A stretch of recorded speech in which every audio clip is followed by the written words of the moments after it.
Muling pagbabalik ng enerhiya ng buwan. Ang super full moon ng 2025 ay isang bihirang kaganapan na magdudulot ng malalim na pagbabago sa ating mga buhay. Bawat taon, may mga pagkakataon kung saan ang kalangitan ay nag-aalok ng mga simbolo at mensahe na may malaking epekto sa ating mga kapalaran. Ang kaganapang ito ay hindi lang isang ordinaryong buwan.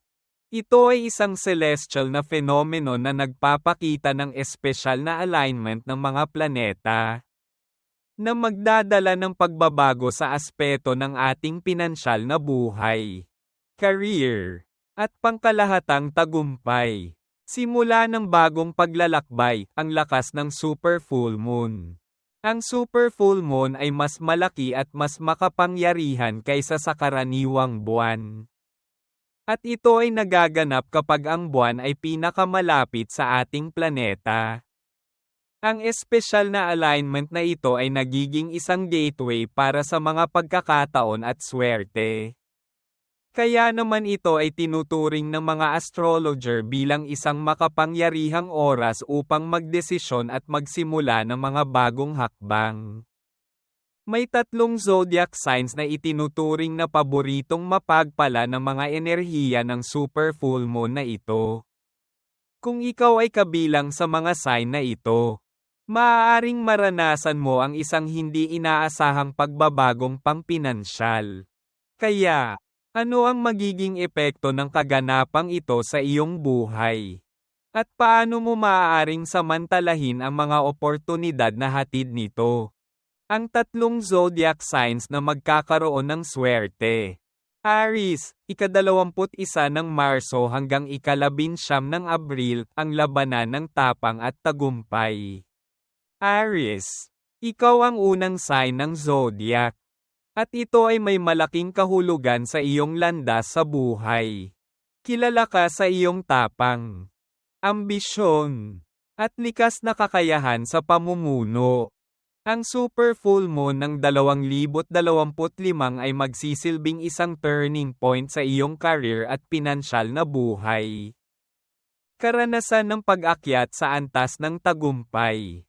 Isang halimbawa ng Aries na nakakaranas ng malaking pagbabago ay si Andrea. Isang batang negosyante na matagal nang naghangad na mapalago ang kanyang negosyo sa larangan ng real estate. Minsan, siya ay nagdadalawang isip kung ito ba ay tamang pagkakataon para mag-invest. Ngunit nang dumating ang super full moon ng 2025, ang lahat ng mga pinto ay nagbukas para kay Andrea. Isang hindi inaasahang pagkakataon ang dumating. At siya ay nakatagpo ng isang malaking proyekto na naging simula ng kanyang tagumpay. Sa isang iglap, ang kanyang mga pangarap ay naging realidad. Taurus, ika-20 ng Abril hanggang ika-20 ng Mayo, pagbuo ng pangmatagalang yaman. Taurus, ang iyong lakas ay matatag at maingat. Pinamumunuan ka ni Venus, ang planeta ng kasaganaan at pag-ibig. Kaya naman may natural kang kakayahang makaakit ng yaman at kaginhawaan sa buhay. Sa super full moon ng 2025, bibigyan ka ng pagkakataon upang pabilisin ang iyong tagumpay. Karanasan ng pagpapalago ng ari-arian. Si Marco, isang Taurus, ay isang halimbawa ng kung paano ang super full moon ay nagdala ng swerte sa kanyang buhay. Matagal niyang pinangarap na magkaroon ng sariling bahay. Ngunit sa kabila ng kanyang pagsusumikap, tila laging may hadlang. Nang dumating ang super full moon, isang magandang pagkakataon sa real estate ang dumating sa kanyang buhay. Nagdesisyon siyang mamuhunan sa isang ari-arian na inaasahan niyang magbibigay sa kanya ng malaking kita. Ang kanyang pasya ay nagbunga. At sa mga sumunod na taon, nakita niyang ang kanyang mga pamumuhunan ay nagdulot sa kanya ng mas malaking kasaganaan. Gemini, ika-21 ng Mayo hanggang ika-20 ng Hunyo, paglikha ng malaking koneksyon. Gemini, ikaw ay isang likas na komunikador at may kakayahang makipag-ugnayan sa iba't ibang tao. Sa ilalim ng super full moon ng 2025, ang iyong abilidad sa networking at pagbuo ng koneksyon ay lalong mapapalakas. Ang kaganapang ito ay magdadala ng mga pagkakataon sa iyong buhay na makikinabang ka mula sa iyong kasanayan sa komunikasyon at networking. Pagbuo ng matatag na koneksyon. Isang halimbawa ng Gemini ay si Carla, isang marketing consultant na matagal nang naghahanap ng mga bagong oportunidad upang mapalago ang kanyang negosyo. Nang dumating ang super full moon, nagdesisyon siyang magsimula ng isang podcast na nauugnay sa kanyang industriya. Sa loob lamang ng ilang buwan, ang kanyang podcast ay naging tanyag at siya ay nakatagpo ng mga bagong business partners at investors. Ang mga bagong koneksyon ay nagbigay daan sa kanyang negosyo. At sa huli, siya ay nakatagpo ng isang makapangyarihang investor na tumulong sa kanyang paglago. Ang super full moon, pagkakaroon ng pagkakataon at pagtanggap ng swerte. Sa kabuuan, ang super full moon ay isang makapangyarihang kaganapan na magdudulot ng positibong pagbabago sa buhay ng mga Aries, Taurus, at Gemini, sa pamamagitan ng tamang pagset ng mga layunin, pagtanggap sa mga pagkakataon, at paggawa ng matatalinong desisyon. Maaaring maranasan ng tatlong sign na ito ang pinansyal na tagumpay na matagal nilang inaasam. Pagtatapos, mag-ingat at maging handa.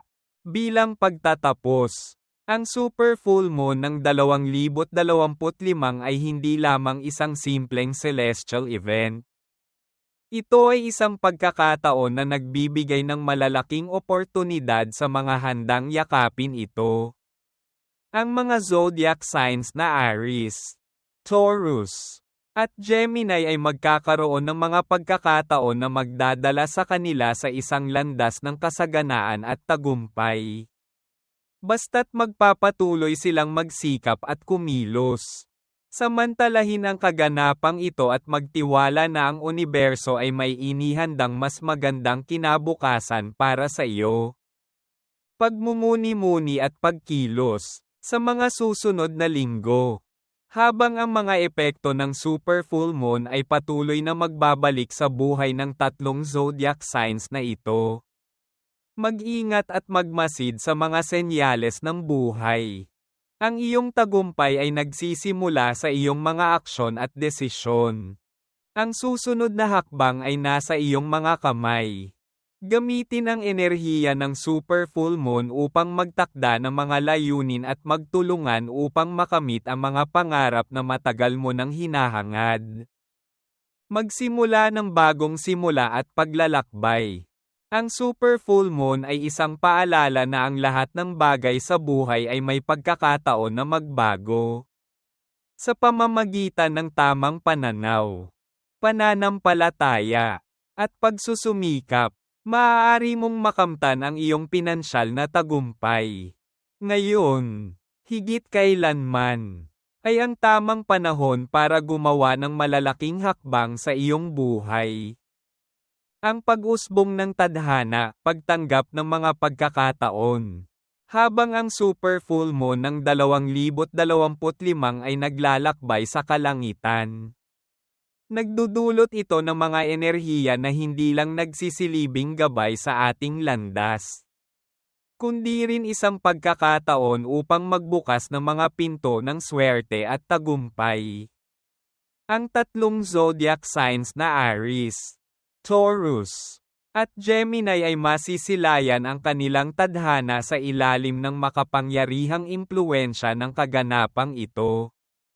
Ang bawat isa sa kanila ay may natatanging paraan upang yakapin ang mga oportunidad na darating at magtamo ng mas mataas na tagumpay.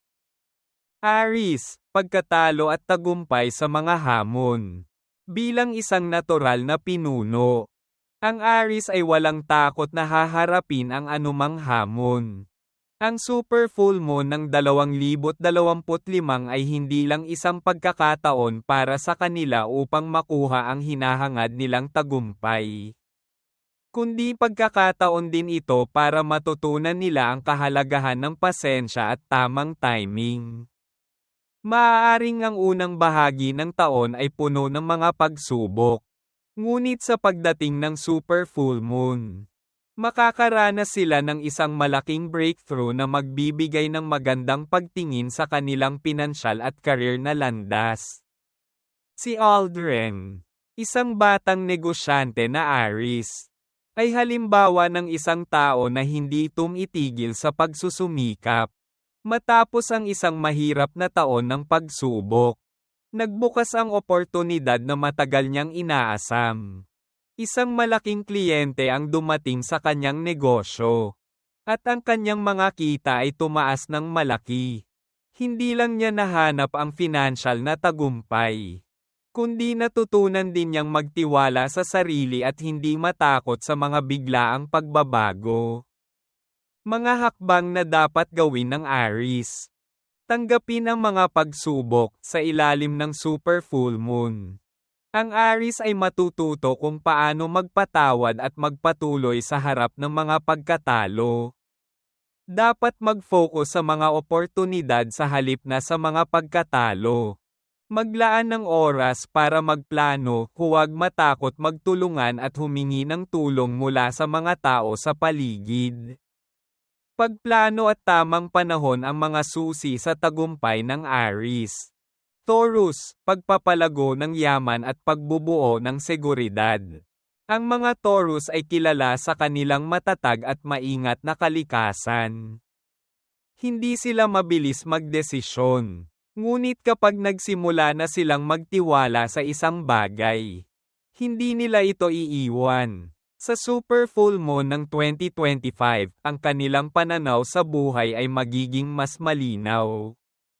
At sila ay magkakaroon ng pagkakataon na magtayo ng mas matibay na financial foundation.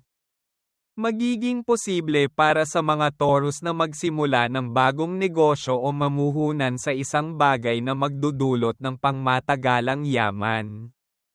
Si Sofia, isang Taurus na negosyante, ay matagal nang naghahanap ng pagkakataon na palaguin ang kanyang negosyo.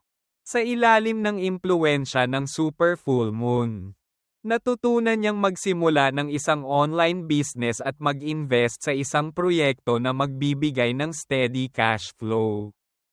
Hindi lang nagbukas sa kanya ang mga bagong oportunidad, kundi natutunan din niyang maglaan ng panahon para sa personal na pag-unlad at para sa pamilya.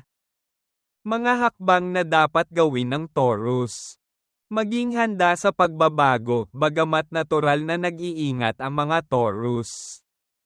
Dapat nilang yakapin ang pagbabago. Ang super full moon ay nagdadala ng mga pagkakataon na kailangan nilang tanggapin at gawin. Mag-invest para sa hinaharap, hindi lang tungkol sa pag-save, kundi sa tamang investment na makakatulong sa iyong financial growth. Dapat maghanap ng mga pagkakataon na may magandang potensyal sa hinaharap. Gemini, pagbuo ng mahahalagang koneksyon at pagpapalawak ng pag-iisip.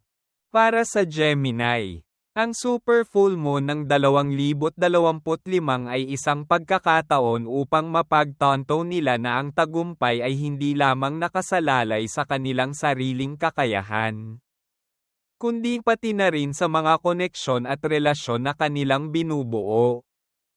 Ang kanilang likas na talino at kakayahang mag-connect sa iba ay magiging kanilang susi sa tagumpay. Sa ilalim ng super full moon, makakaranas sila ng isang surge ng creative energy at inspiration, na magdadala sa kanila sa mga bagong proyekto o partnerships. Si Miguel, isang Gemini na masigasig sa kanyang trabaho sa marketing, ay nakakakita ng malaking pagbabago sa kanyang buhay. Sa tulong ng super full moon, Nakatagpo siya ng mga bagong kliyente at collaborators na tumulong sa kanyang mga proyekto. Sa mga hindi inaasahang pagkakataon, nagbukas ang pinto ng tagumpay at lumago ang kanyang negosyo. Matapos ang ilang taon ng pagiging stagnant, ang super full moon ay nagbigay sa kanya ng bagong direksyon at sigla. Mga hakbang na dapat gawin ng Gemini. Magbuo ng makatawid na relasyon, huwag matakot makipagkonekta at magtulungan.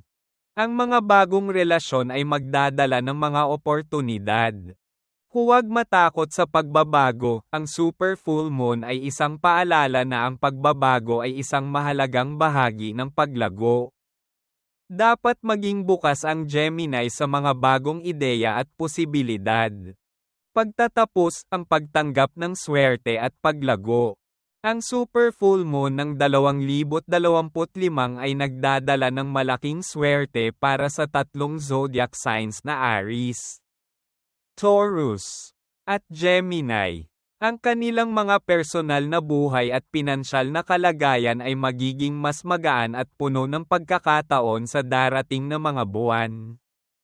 Ngunit, sa kabila ng mga positibong impluwensya ng super full moon, mahalaga ring magpatuloy ang bawat isa sa kanila na magsikap, maging mapanuri, at magtulungan upang matamo ang pinakamataas na tagumpay.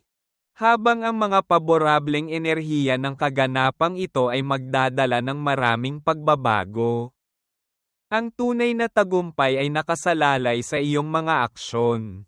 Kaya, iset ang iyong mga layunin at magpatuloy sa pagiging bukas sa mga bagong pagkakataon.